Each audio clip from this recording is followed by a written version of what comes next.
महाराष्ट्रात विधानसभा निवडणुकीचा प्रचार हा अखेरच्या टप्प्यात आहे। भाजपने निवडणूक प्रचारात वोट जिहादचा मुद्दा लावून धरलाय। त्यातच आता ऑल इंडिया पर्सनल लॉ बोर्डाच्या सज्जाद नोमानी यांच्या एका व्हिडिओवरून राजकारण तापलंय। त्यामुळे वोट जिहादच्या मुद्द्यावरून महाविकास आघाडी विरुद्ध भाजप नेते हे भिडलेले आहेत। तो हमारा निशाना सिर्फ महाराष्ट्र सरकार नहीं है बल्कि मरकजी हुकूमत है और मुल्क का मुस्तकबिल है। जर या ठिकाणी वोट जिहाद होणार असेल तर माझं तुम्हाला आव्हान आहे, आता मतांचं धर्मयुद्ध हे आपल्याला देखील लढावं लागेल। काही बोलतात हिंदी मध्ये ज्याला बौखला गए है ना, बौखला गए, ये लोग बौखला गए। वोट जिहाद आणि मतांचं धर्मयुद्ध यावरून महायुती आणि महाविकास आघाडीमध्ये राजकारण तापलंय।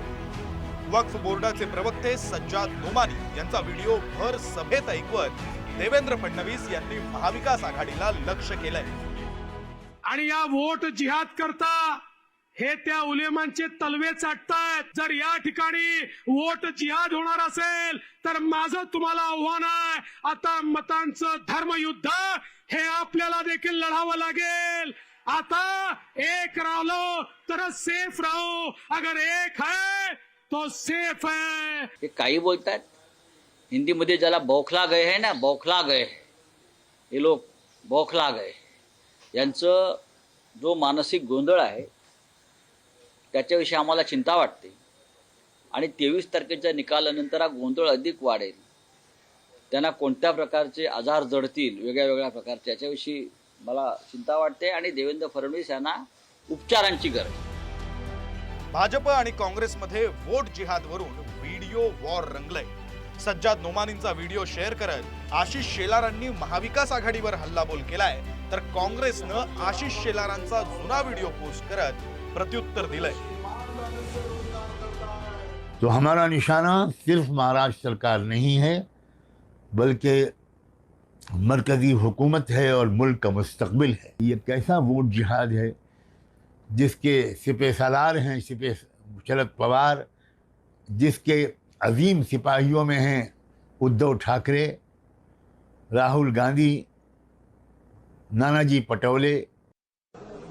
अगर कुरैशी हाजी अराफत के जैसा होता है, कुरैशी ईमानदारी से रोजगार करता है, कुरैशी किसी से डरता नहीं है और सर झुकाना है तो उस ऊपर वाले के सामने झुकाता है, अगर इन बातों से कुरैशी बनता है तो आशीष शेलार भी आज से कुरैशी है।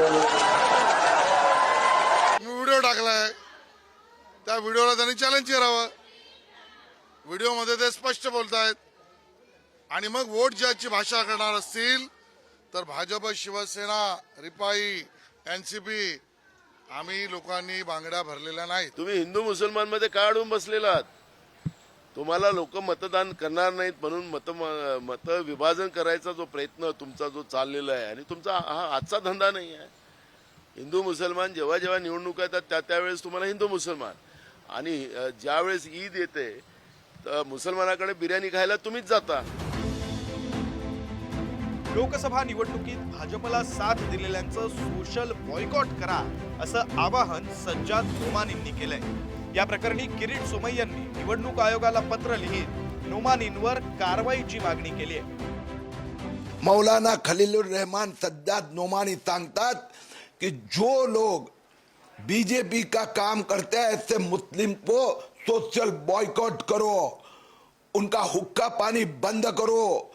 तो राहुल गांधीने आधी त्याचं उत्तर द्यावं की हे वोट जिहाद, मुस्लिम मुस्लिम मुस्लिम हे सगळे धंदे आधी बंद करा आणि नंतर महाराष्ट्राकडे हिशोब मागा। त्यांनी योगी आदित्यनाथांना आणून बटेंगे तो कटेंगे सांगितलं, त्यांनी आता वोट जिहाद सांगितलं की अशा पद्धतीचं पोलरायझेशनचं विषारी बीज उगवायला ही काय गंगा यमुने काठची भुसभुशीत माती नाहीये।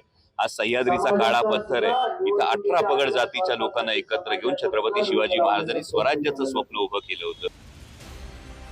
उत्तर प्रदेशचे मुख्यमंत्री योगी आदित्यनाथ यांच्या बटेंगे तो कटेंगे या नाऱ्यावरून महायुतीतच दुफळी बघायला मिळते।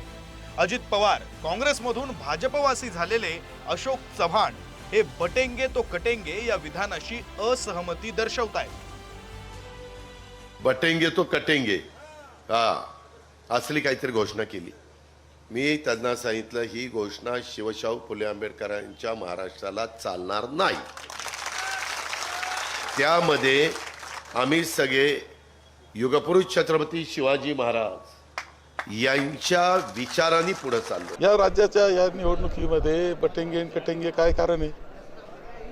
त्याचा विरोधच केला पाहिजे, सगळ्या नागरिकांनी केला पाहिजे. आणि जर अजित पवारांना वाटत असेल की हे नको होतं असं, तर त्यांनी खरं म्हणजे महायुतीतून बाहेर येणं आवश्यक होतं. नुसतं फक्त असं म्हणायचं आणि गप्प बसायचं हेही बरोबर नाही.